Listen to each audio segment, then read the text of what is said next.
Behind me is a 1989 GMC Jimmy. We're just getting finished up here. It's getting ready to go home.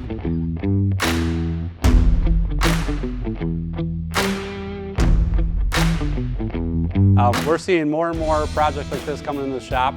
It started more with like early Broncos, got real popular, but the price for those was starting to get real high. And now we're seeing more and more of this body style truck. I mean, whether it's a Jimmy, a Blazer, or even a K10 pickup truck, which we have in the shop right now we're actually working on. This truck actually has kind of a cool story behind it. The owner owned it almost since it was new. From what I understand, he'll probably correct me if I'm wrong, but he bought it in '89, and I think the truck was 6 months old or something. He bought it more or less to drive in the wintertime, and he's owned it since. Years back, he decided to do kind of a resto-mod restoration on it, and it was at another shop. It ended up sitting a long time, and I can't remember if the shop went out of business or he just got tired of waiting, but either way, it made its way over by us. So he already had a motor picked out for it, which is a LS3. It's got a 4L60 transmission drivetrain behind it, which is it came with a 700 R4, which is also an overdrive trans, but the 4L60 is a little bit more modern, a little bit stronger for the added power of the LS3. It has, I believe it's still a 10 bolt in the front. He upgraded to a Dana 44 in the back. Pretty much just made it more drivable.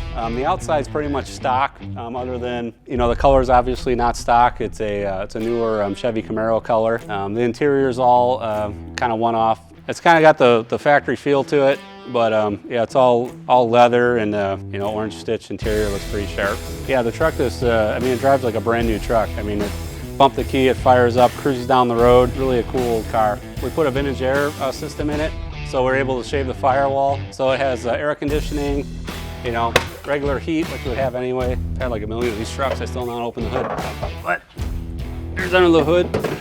Also a cool added feature of this, which I forgot to mention earlier. I think I did a video on this before. It might sound a little obsessed with it, but we retrofit some amp steps to it so you can get in there a little easier, because it sits up pretty tall. Pretty much any hole it had, it didn't need, we got rid of. You know, in the wheelhouses, it would have had the jack mounted up here, or the washer bottle.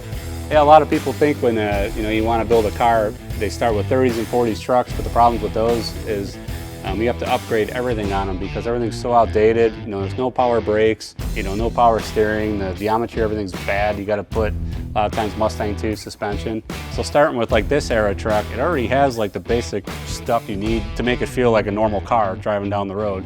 You know, most of them already have an overdrive trans in it. They already have power steering. They all have power brakes. This car in particular, he upgraded the brakes to a Willwood system, so it stops a bit better than stock.